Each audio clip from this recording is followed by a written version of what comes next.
Nasisira na ang mga taniman sa Ilocos Norte dahil sa kakulangan sa supply ng tubig. Habang sa Benguet, nagyeyelo naman ang mga pananim dahil sa malamig na panahon. Yan at iba pang balita mula sa mga probinsya sa report ni Cesar Apolinario. Makikita sa mga kuwang ito ang mga nagyeyelong pananim na gulay sa Kibungan, Benguet. Andap ang tawag dito ng mga residente na taon-taon nilang nararanasan. Karaniwan itong tumatama sa lugar tuwing Enero at Pebrero kung kailan pinakamalakas ang amihan. Bilang panlaban sa mga perwisyong dala ng andap sa mga gulay, inisprayan daw ng tubig ang mga pananim para hindi masyadong masira.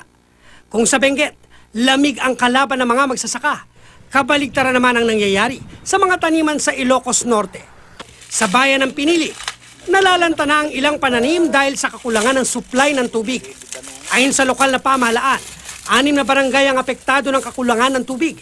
Sinusolusyonan na raw nila ang problema. Problema rin ng mga magsasaka sa karatig bayan ng Curimao ang kulang na supply ng tubig. Ayon sa mga magsasaka, ilang buwan nang nakatenga ang mga natutuyo nilang sakahan. Opo nga sir, talagang itong buwan talagang wala ng tubig dito. So saan kayo kumukuha ng tubig? Doon po sa may malayo. Malayo? Oo, mga 2,000 meter yan. Ulan na lang ang inaasahan ng mga magsasaka sa lugar para makapagtanim. Sa Atok, Benguet, nasunog ang nasa 6 na hektarya ng pine trees. Ayon sa mga pulis, isang concerned citizen ang nagtimbre sa kanila na may sunog sa bahagi ng kilometer 27 sa Baguio Bontoc Road. Agad namang itinawag sa BFP ang sunog na mabilis na rumesponde sa lugar. Na-fire out lang ang sunog nung sumunod na araw. Nauwi naman sa gulo ang Greyhound operation sa Davao City Jail, kasabay ng raid ng mga tauhan ng BJMP, PNP at PIDEA. Isinailalim din ang mga preso sa surprise drug test. Ang isang preso, nagmatigas umano at pinaputukan ng sumpak ang isang pulis.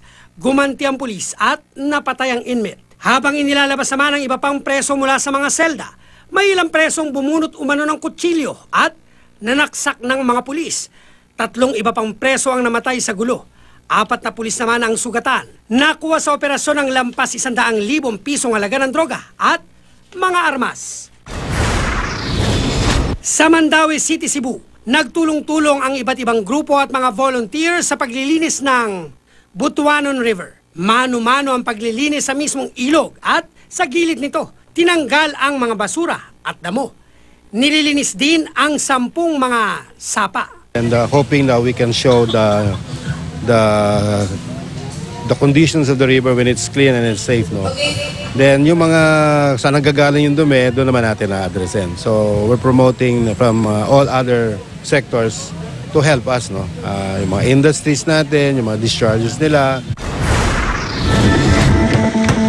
Nagliwanag naman ang kalangitan sa Clark, Pampanga nitong Sabado sa pag-arangkada na ika-10 Philippine International Pyro Musical Competition. Maglalaban-laban ngayong taon ang mga bansang Belgium, Portugal, Germany, France, Finland, Italy, United Kingdom, China, Canada at Poland.